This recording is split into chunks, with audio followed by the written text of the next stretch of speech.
Hello everybody, I am Ms. Reshma. I have secured All India rank 181 in UPSC CSE 2025 and it is very good to meet you all in the live session. So this is my third attempt. I have completed my graduation in 2022. Since then I have been preparing for UPSC exams. So in my first attempt, I have actually lost my prelims. In the second attempt, I have lost my mains by 4 marks. In the third attempt, with a God's grace, I have entered into the list. So to tell you about my journey briefly, I have joined a foundational course in 2022 and gave my 2023 prelims. In the meantime of 1 year, I have understood what UPSC actually wants. That was the first thing that I basically done. So first thing that I have done in the 6 months is I have integrated my prelims as well as the mains preparation. To be frank, first of all, I try to understand the subjects like polity, economy, as well as geography because I did not have any background in these subjects since my graduation was on engineering. So I read the basic books. Then I actually delved even into the prelims as well as mains preparations simultaneously.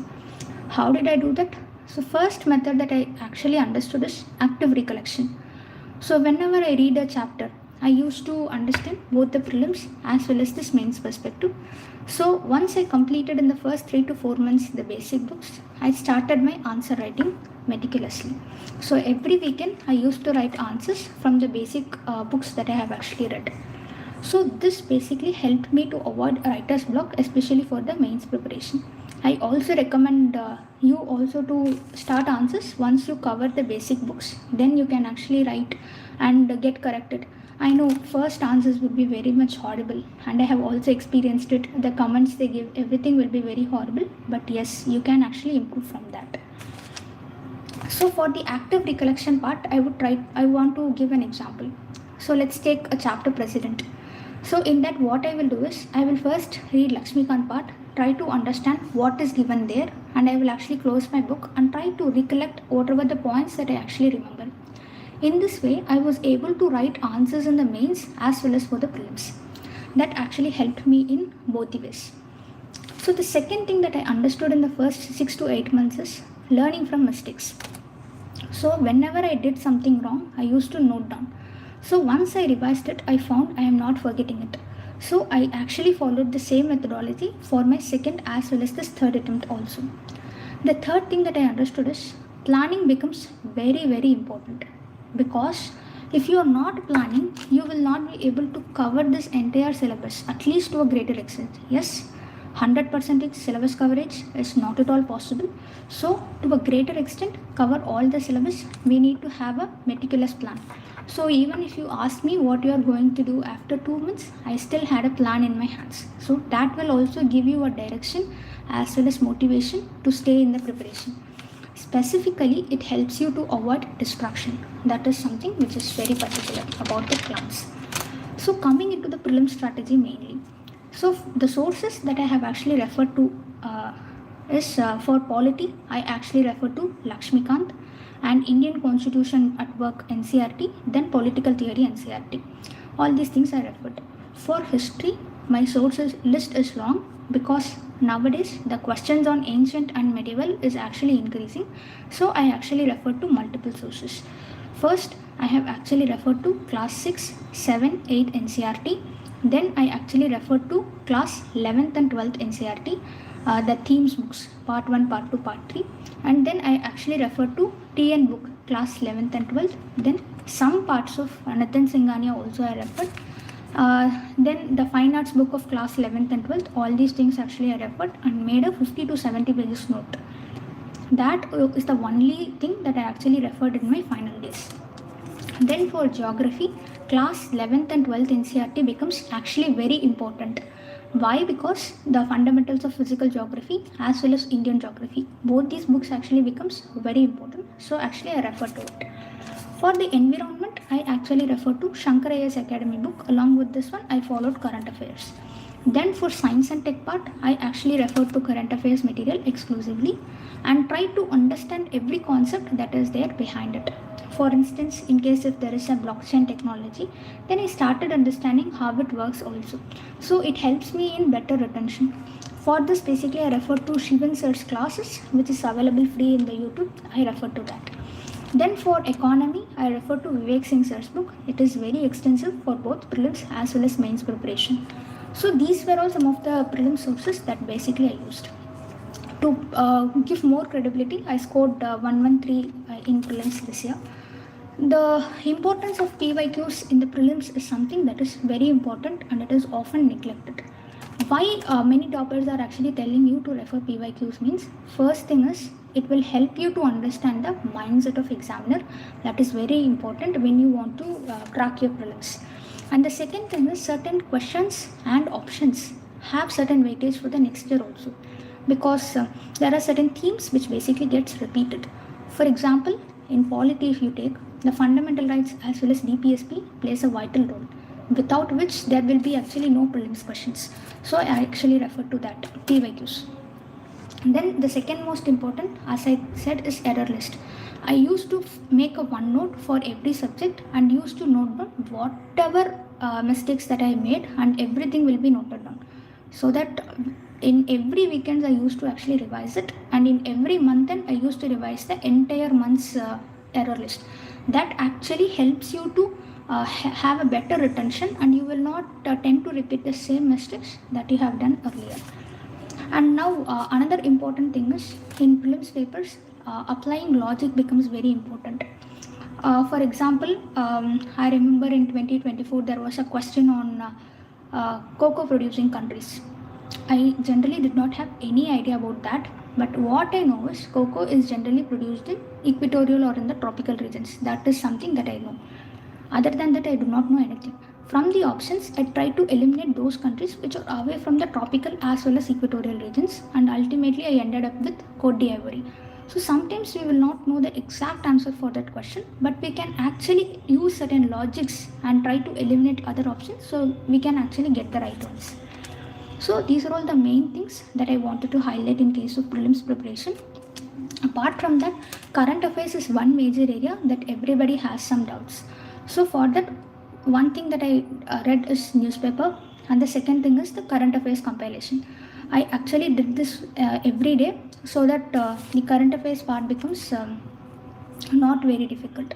Apart from this, I used to follow one Telegram channel, that is BKIAS. He actually posts article which is helpful for both prelims and mains. Even for the interview, I used his Telegram channel extensively. That has also helped me to boost my current affairs knowledge. Apart from that, opinion building is also something that I have learned from his channel. So GS part I have done. Now coming to CSAT, for the comprehension, newspaper reading will really help. So how this newspaper reading will help in CSAT means, first of all, when you read some newspapers, you should not read passively, which means just reading it and leaving it out. What you can do instead is read one paragraph and try to recollect the ideas into your mind before moving to the next one. This will actually help you to retain the content in the editorial as well as improve your comprehensive skills. That will be helpful for CSAT. And nowadays even GS have become so lengthy that comprehension is actually becoming very important, and reading skills therefore is quite significant. And the next is, you can actually note down certain words like inference, assumptions from the previous questions, and try to understand the meanings of each and every word and apply them in your exams. That will help you to avoid negatives in comprehension. And the second thing is, for the mathematical part, what I did is, I used to have some set of questions, like 100 questions, and I will practice 10 times rather than practicing 1000 sums. This is my strategy, because what I feel is I need to have an hold over the concepts rather than just moving for a lot of sums. I will have hold over the concepts, and whenever a question comes in that concept, then I will actually try to answer it very clearly. This is what I did. So for CSAT, what are the sources that I refer to? First thing is actually the PYQs, which you cannot neglect, especially in CSAT. And the second thing is the class notes and the foundational batch that I joined. And the third thing is the test series. I actually used only these three sources and actually covered my CSAT. CSAT was never an hurdle for me. In all three attempts, I was blessed that I have cleared in the cutoff above the margin, required margin. So I hope I have actually completed and addressed most of the prelims related queries, and in case if there is anything left, you can actually put them in the comment box and I will answer it in the at the end. So now coming to the mains. In mains, actually answer writing becomes very important. According to me, there are actually 3 components in case of an answer. First thing that I would actually want you to do is the framework building, especially for those topics that are repeatable in UPSC. For instance, there is actually art and architecture related questions that actually comes up in the history every year. So you can develop a framework for art and architecture or culture so that you can use it wherever they actually ask. For example, they asked Sola art in 1 year, and the following year they have asked about Pallava art and architecture. So you can actually just build a framework for that. In case of art and architecture, you will have to mention dance. Then you can actually mention something like the temples that they have actually built, or the musical instruments in which a king is actually interested, or some kind of inscriptions is actually found.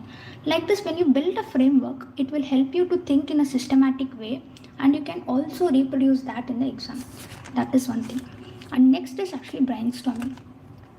Even before your answer writing, even if you don't want to write answers, at least start brainstorming. That will actually boost your confidence and you can write answers. So you can brainstorm some of the PYQs, refer to the model answers. In this way, you will actually develop a sense of answer writing also. The third is actually the active reading, which is very important in case of mains. See, whenever you read a thing in the paper or when you're scrolling in an Instagram page, you find something, you have to link that into your GS syllabus. In that way, you can actually develop connection, which you can eventually produce in your exams. That is very important. So, for instance, for active reading, I have actually read about brinkmanship, which was 2-3 days back in the newspaper. You can use that brinkmanship in your IR answers, which will actually be very unique, which other people may not do, or only some people do. This will make your copy also unique and you can score more marks. So ultimately, it is this competitive edge that you need to have. That is very important. So that is one thing. So specifically going into every GS, I will try to highlight certain important areas that you need to work on in order to give a better answer that I will give now. So for GS1, specifically you need to have, for history, you need to have some specific examples. That is very important. So this I have learned from Ananya ma'am, who is also topper in 2023. She actually asked to give very specific examples. For example, I remember for Pallava art and architecture, I wrote about Mandakapattu inscription, which many of them may not give. So I actually used that as an example. Where did I get this example, Mandakapattu inscription? I refer to my prelims notes, which I made from all the lot of sources that I have mentioned earlier. So you can refer that notes 1 week before the mains, so that you will remember all those things also. So you can also use maps in your history answers, especially for questions like dances as well as music or literature in different parts of India. For these kinds of things, you can actually use maps. Then for geography. In case of geography, there are 2 areas. One is the static area, another one is this dynamic area. In case of static areas, if you know the question, you can answer or you cannot. For instance, in 2024, there was a question related to twister, which I don't know actually. So what I did, I tried to make some sense out of it, but I understood I am going to do something which I don't know. So I gave only 3 to 4 minutes for that question, and I used that remaining time in other questions so that I can give a better answer. So this can be actually done. And the second one is actually the dynamic area, in which there is actually the current affairs linkage, which will always be there. In such cases, you have to be giving some more examples related to the current affairs. Some facts and figures also you can give. Most of the dynamic area questions in geography are related to climate change or environment or some kind of disasters, which are often in use. So in that case, you can actually use a lot of maps. You can also use a lot of current affair examples. So this will actually add boost to your answers. So for all these things, you need to have some basic material. Where will you get the content for all the history, geography and the society part and everything, for which you have to have a basic material. For GS1, I refer to Sunya GS1 material, which is a bulky book, but in that I actually read selectively by linking it to the current affairs, above which I have actually value added based on the newspaper as well as topper's copy as well as topper's notes. In everything I actually added value above that. Then for the society, since I'm a student of sociology, I did not have much difficulty in answering society because I will use sociological terms which I have read from society. But in case if you are a non-sociological student, then you need to note down some terminologies like socialization, Sanskritization, westernization, broken men. Like this, you can have some kind of list that you can actually use it in your exams. That will also improve the credibility.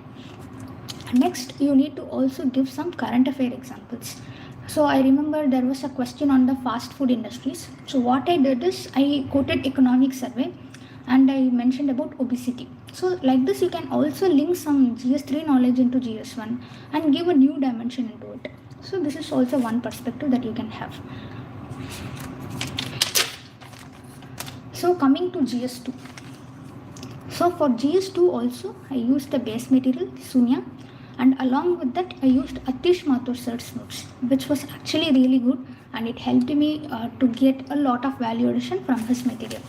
So for polity, what you have to focus is on articles, constitutional amendments, judgments, as well as some of the statements that is given by some kind of famous personalities.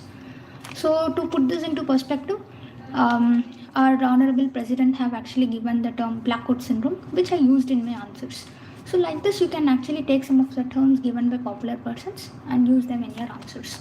That is one thing. And the second thing that you can use is articles extensively. We used to read a lot of articles for prelims, but by the time mains comes, we used to forget all those things. So just recollect those things and try to reproduce them in the exam hall. To put this into perspective, I'll give you an example. For president and Indian president and US president pardoning powers comparison was asked in 2025. Article 72 is the pardoning power of the president, which many people tend to forget in the actual exam hall. So what you can do is prepare a list of articles that you can use it and also use them in your mock exams that you actually give, so that it will have a greater retention. That is one thing. And next is actually the governance and the social justice part. So for the governance part, there need to be a lot of case studies as well as best practices. Where you can collect this, you can also refer to Sunya material, which basically have a lot of case studies and you can actually read it selectively and use it selectively in your exams. And you can also connect it with GS4. In governance, there is some overlap areas like citizen charter, which you can connect it with the GS4 syllabus and give an ethical dimension in your GS2 answers, which will make your answer multidimensional. So for all these things, you will have to have a framework. In case of citizen charter, I used to have this framework so that I can fit those into the answers. That is one thing. For social justice, you can actually prepare for vulnerable sections of the society. For example, the elderly people you have, the disabled you have, and women, SC/ST. For all these people, you can actually build a separate sheet for all the vulnerable sections and ensure that there is government efforts that are taken, as well as what are the problems that they face in the society, what are the solutions that we can actually propose. All these things you can note down in a sheet and you revise it and you can reproduce in the exams. That is one thing. Then for solution, you can also use committees like the chart committee report can actually be used extensively in those areas. Then for international relations, it is an easy area where you can actually build frameworks very easily. For instance, in case of a bilateral relation, you can just think of trade, cultural ties, people-to-people ties, or you can also refer to strategic relations or maritime relations, or all these things you can actually make it a framework and just revise it again and again so that you can reproduce them in the exam hall. For international organization also, similarly you can make certain framework. And you have to use certain keywords in case of international relations that will make your answers very rich. For instance, you can use Panchashil, Gujarat policies, especially for those in the neighbors. And in case of maritime things, you can use Quad, you can use maritime domain awareness, you can use Mahasagar, you can use Mausam. All those keywords can be used that will make your answer very rich and enriching also. This is something that I actually done for GS2 specifically. Then for GS3.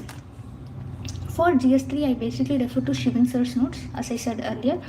It was actually very comprehensive, especially for economy, agriculture, and internal security. I actually relied completely on these notes. Apart from this, I have also done some value additions from newspapers. For economy and all, I have actually referred to economic survey and quoted it extensively. So you can quote more data, more facts, as well as more statistics. That will make your answers very good. For agriculture especially, you can actually make a lot of frameworks in agriculture. So you have to just think in the upstream as well as downstream lines. That will make your answers very good and structured and systematic. In case of conclusions and all, we can actually make it forward looking or suggesting some kind of technological solutions that will solve their problems. So that will make the answers very enriching. Then for internal security, what I have done is for every keyword I have made a framework. For Naxalism, I actually ensured that there should be a red corridor that should be drawn over a map. Then there is a Samadhan strategy which has to be done. So all these things I have created a framework, especially for Naxalism. So for the introduction and conclusion, I should actually write these, and all those things I created and kept it. That has actually helped me to enrich my answers. And the second thing, you can also draw a lot of maps in internal security. For instance, in 2025 mains, there was a question related to the maritime management. So for that, I actually drew a map and denoted everything like drug trafficking, human trafficking, then irregular fishing and unregulated fishing. And then there was also some kind of piracy issues that is there. Then terrorism issues are also there. So there is lack of border management in the coastal areas, and the coastal police are not given adequate infrastructure. All these things I have actually shown in a map. So that map speaks more than the content that I have written. So that also can be done in case of internal security. Coming to environment, I actually refer to the current affairs material like mains 365, as well as my prelims knowledge. That helped me to tackle most of the environmental questions. Next is the science and tech. So for science and tech also, frameworks actually becomes handy when you try to use it. For instance, in case of science and technology, you can actually have some kind of frameworks for every technology. Like in case of nanotechnology, you can just think of how it can be used in agriculture, how in case of medicine, how it can be used in sports, how it can be used in defense, how it will be helpful in developing robotics. So all these things you can actually build upon, and you can easily answer them in the exam hall. So that is one thing. Then in case of any recent events in case of science and tech, let's say there is Chandrayaan mission. If it is there, then you have to know in detail and you should be able to write an answer on it, because there was a question on Chandrayaan 3 in 2022, I believe. Then coming to ethics strategy. In case of ethics, there are certain things that becomes very important. First is this usage of terms, because we cannot write it as an GS answer or a generic answer. So what I would suggest is usage of terms like persuasion, deontology, social capital. All these things actually you can use in your answers, rather than using some normal words like influence or duty. So you can actually use some phrases which any thinker has given, or directly linked to syllabus, like accountability, probity. That will make your answer rich as well as make it ethical. And the second thing that I have done is, for every question I used to have a syllabus based approach. I will actually think any points from first chapter, second chapter, third chapter. That will also make my answer multidimensional. For case studies, what I have done is I used my GS knowledge in order to get more marks in case study, especially in case if there is an case study related to women. Then I started using some of the acts as well as this Article 21, which is their right to life, that is also applicable for women. So all these things I actually mentioned, so that it also gives some kind of administrative perspective in an ethics answer. That also makes the answer holistic. So I believe I have covered all the GS papers and the basic sources that I basically refer to. And for ethics specifically, I refer to Mudit Jain sir's Decode Ethics as well as his YouTube videos. All were actually very helpful. In that I used his 50 keywords approach, as well as I also had ready-made keywords for my case studies. Like in case of medical ethics, I used this Hippocratic oath that has to be used, that can be used in the answers. So like this, I prepared keywords for every case studies that is having the potential to be asked in the exams. So that has also reduced my brainstorming time in the exam hall, and I have ensured that I could complete the paper on time. Then for essay, actually it becomes very difficult to give a particular approach, especially for a dynamic paper like essay, because every person is basically having their own approach in having this essay paper. So even I do not repeat the same method again and again once I write essay. But what I do generally is I will actually start from an historical perspective and actually end it in the current way. For instance, I would actually start from Treta Yuga, then I would come to Dwapara Yuga, then I would come to Kali Yuga, then I will slowly go to modern India. Like this, I will actually go to the current one, and conclusion I will be ensuring that there is a forward-looking message. In sometimes I would try to link the introduction with the conclusion. Like I would have started an anecdote in the introduction, but linking that anecdote into the conclusion so that it becomes a round. That is one approach that I basically used. In the conclusion also, I used to have some kind of suggestions or use some ethical keywords like Vasudeva Kutumbakam in the final. So this also gave some kind of flavor to the essays. Apart from this, I also used some summaries of some of the books like Sapiens, Atomic Habits. Some of the books even I have not read, but I have used it by using AI, because I have given it the command like give me the summaries of these books. It will actually give a short summary, and that also I have used it in my essays. So this is one thing. And apart from this, one more important thing is the counter perspective in the essay, which becomes very important. But don't stretch it to 1.5 to 2 pages.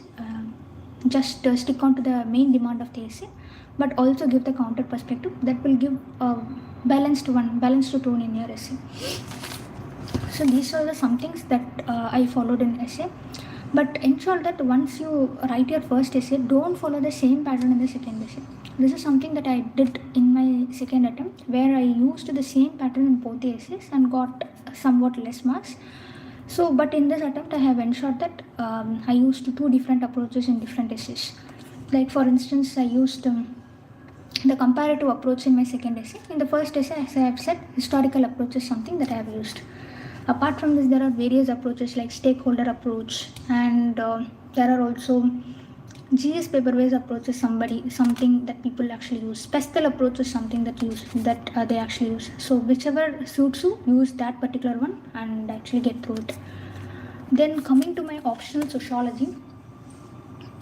So in sociology, I have actually joined the foundational course in Shankar IAS Academy, and I have referred to Rajita ma'am's class. It was actually very helpful because she helped me to understand the concepts, not in just a literal way, but even she made me to fall love into the subject. So basically the sources that I followed is notes of ma'ams. That was my base material, and I referred to Nitin Sangwan sir's Essential Sociology. And apart from this, the solutions from the test series is something that I used for value addition. Then current affairs material. So apart from this, I have also taken a test series from Reliable and Valid, where the current affair material was also very good, and I was able to easily link the current affairs with sociology. So for paper 1, any kind of question have some diverse perspective. For instance, if there is a question on religion, you can actually relate it to every thinker. Like you can relate that to Parsons, who actually said that it could be a cultural system. Then you can relate to Durkheim, who said that it is just the collective conscience of man. You can relate to Merton, who says that there is actually function, dysfunction, as well as non-function also. Weber says it is a theodicy of disprivilege. And Mead, you can say it is just an individual perspective, that religion can be there, but it becomes an individual's one. Once he or she transforms to me, then it becomes actually the collective conscience, and based on which people will decide whether to take up the religion or not. So it basically depends upon the society. So in this way, you can relate the religion topic to 6 different thinkers. This will actually give a diverse perspective to your answers. Even you can relate that to Marx, who says that religion is a form of opium. So that also you can relate. Then sociological words. Feel free to use paper 2 into paper 1 and paper 1 into paper 2. So you can have a mixed perspective. Even Indian perspective can also be brought into paper 1, and Western perspective 1 or 2 can be brought into paper 2 also. Try to link a lot of current affairs. And one more important thing in case of sociology is analyzing PYQs. There is a lot of things that gets basically repeated. For example, the recent historical materialism question and the relevance of it, it basically reflected from the PYQ, and it is not an exact replica, but similar question was asked earlier. So it becomes very important. So once you have analyzed PYQs and you see such kind of questions, it becomes a bonus for you, because you can give very less time and add that extra time to some other questions which will take lot of time. This will help in the completion of the paper also. Next, in case of paper 2, you can use a lot of sociological keywords. For instance, there was a lot of GS kind of questions this time. So what do you think nation states mean, and how do religion basically affects the formation of nation states? So this was one question that was asked in the previous means, that is 2025. I remember quoting communalism and all those things, vote bank politics, politicization of religion is taking place, that is also fragmenting the country. So like this I have made some kind of religion related things, but it is also creating some communal consciousness, and it also helps in collecting a lot of people at a single point, like Ram Rajya concept that was used by Gandhiji. So it will also help in the mobilization of the people. All these concepts I have written. So feel free to use paper 1 terms into paper. Then I used also IGNOU material only for specific topics in paper 2 that are not covered in Sangwan answer or by ma'am. Only these materials I have actually used for sociology. So yeah, this is what that I wanted to share with all of you. In case if there is any question, then I will actually address all those things. So for essay, what is the resources that I follow? So there are certain institutes that are actually providing some compilation of anecdotes which you can actually use it. I will also share it in my Telegram channel. I refer to one or two, which I will do it after this live session. You can also refer to it. But ultimately, essay is based on your writing skills. So whatever you may refer to, but ultimately it depends upon your writing skills. So practice a lot of essay. So you can practice essay every weekend.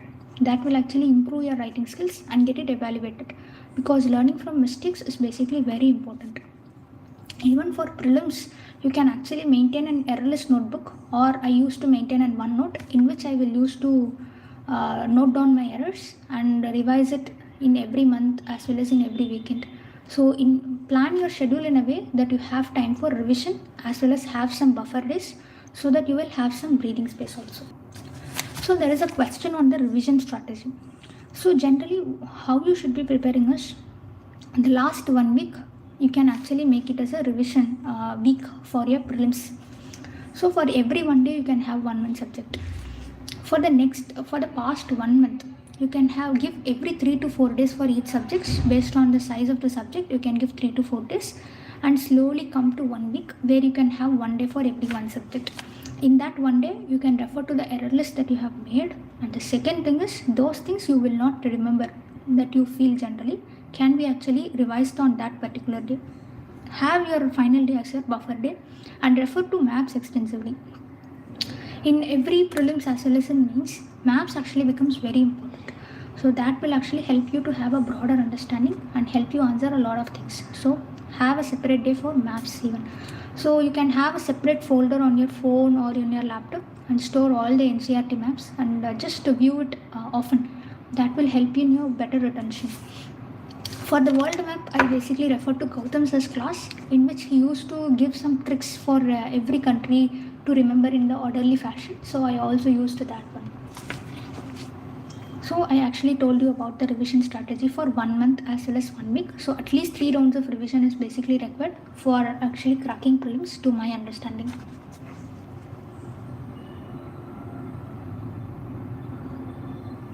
I actually do not know about the Oswald books, but NCERT reading according to me is very necessary, especially for geography, polity, history. So for all these 3 subjects, NCERT reading is actually very must according to me. So for coaching institute, I actually joined Shankar IAS Academy, which was the coaching institute in which I have joined my foundational batch. However, the test series is something that I have taken from wide number of institutes. For instance, I have taken the coaching from the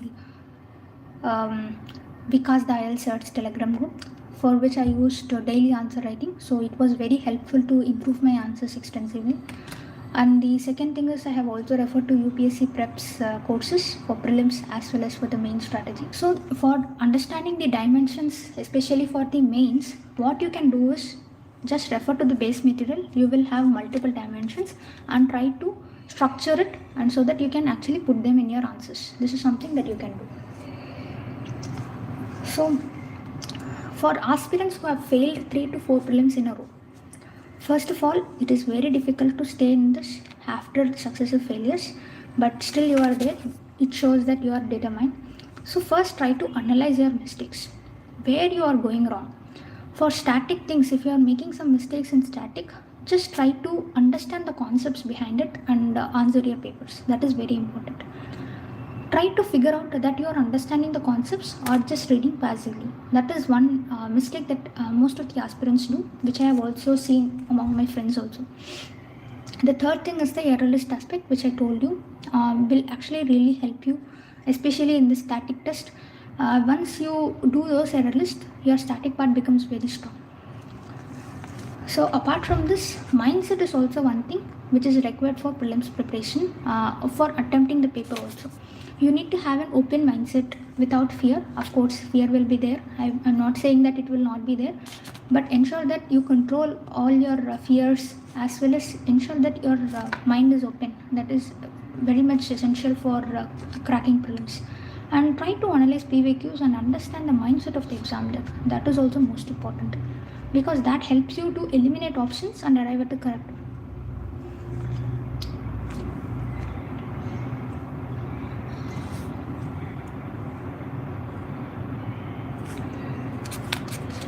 So timetable as well as strategy. So timetable, if you are preparing for 2026 prelims or 2027 prelims, then I have already made some timetable and posted in my group, which you can follow. My strategy, I have actually said most of my strategy that I used in the exam.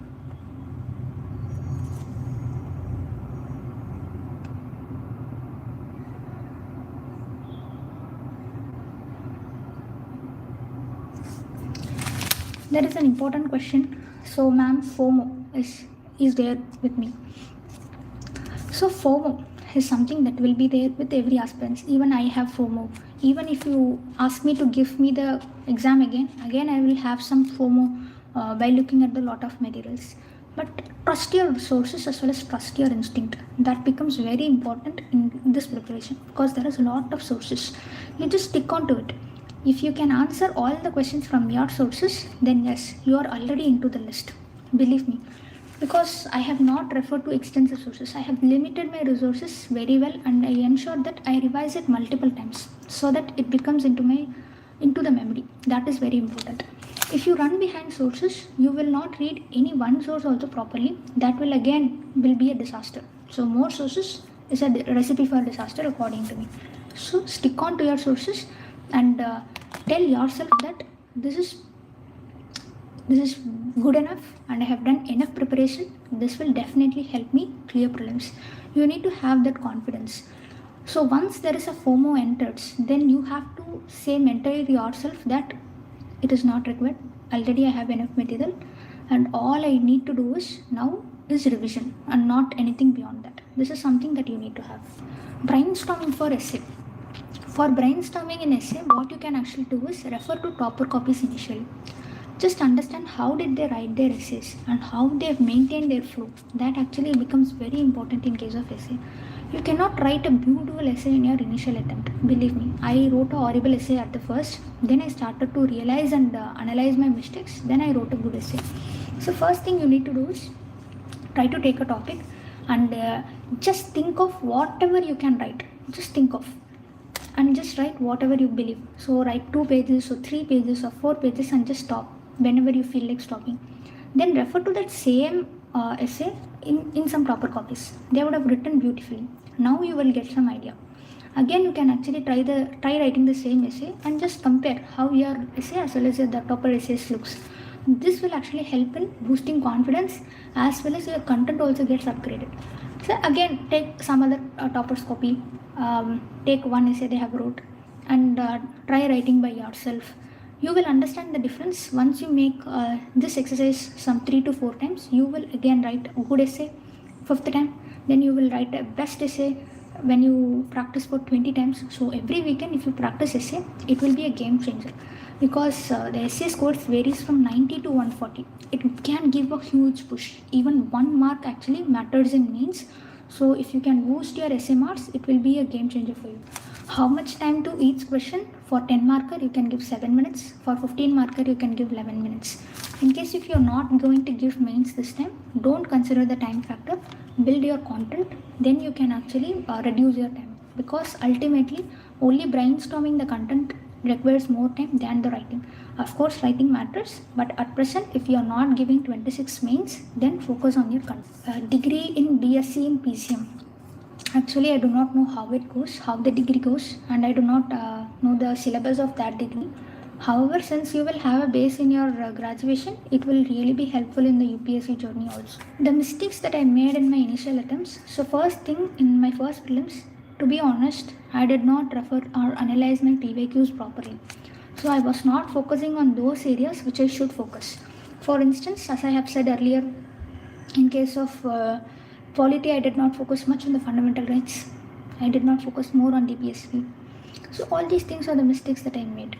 And mapping is something that I do not know in my first attempt. I did not take it with much care. So I lost. In my second prelims, I understood these are my mistakes, analyzed PYQs. Even I have to say, from 1995 to 2023 or 24, I have actually referred to every PYQs that were present. But that is not required. At least 10 to 15 years, 10 years is more than enough. From 20, now that is 2026, we can refer from 2015. That will actually suffice. So that is something I did. And in my second time in the mains, what I did was, I was able to complete the paper. But the content enrichment as well as value addition is something that I did not do. So this time I have done the value addition, as I have referred to Atish Mathur sir for polity. In case of GS1, I have made specific notes. As well as the last time revision notes is something which I actually did not make in my second attempt. See, you have only some 2 to 3 hours gap between GS1 and 2. And the next day you have to write 3 and 4. So the time constraint is there, for which you need to have some short notes with the frameworks ready. So I did this exercise in the third attempt so that I was eventually able to clear my mains.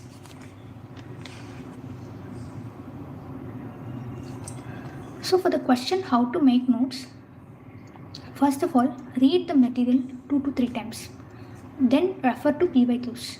Then you will understand what to note and what not to note. So once you do this, you will actually definitely improve in the note making perspective. So the short notes or the revision notes of 1 page or half page or 2 pages, that you can make it once you make a base notes. That base notes can be made only after 2 to 3 readings of the basic books. Once you complete it, you will understand what to include and what not to include. And the final 1 page of notes will be there, because you will read this notes again 2 to 3 times. Again you can make that 1 page of notes very easily. That you can do, I am very sure.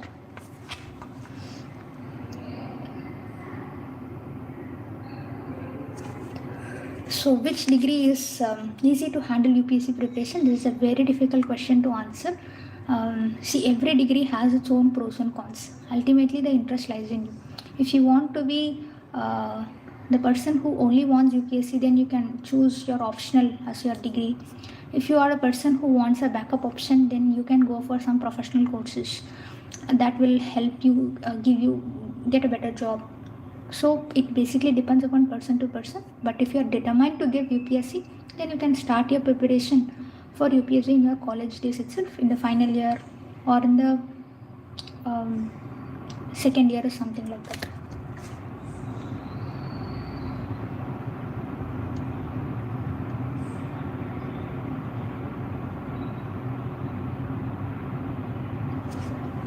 2028 के लिए strategy, you have a long time. You can actually go and read the NCRTs, get hold of the concepts and get clarity in those concepts, and actually go slowly, because you need not go fast or rush fast. Just read NCRT as well as newspaper, get good conceptual clarity, then go to the standard books like Lakshmikant or Spectrum which you have.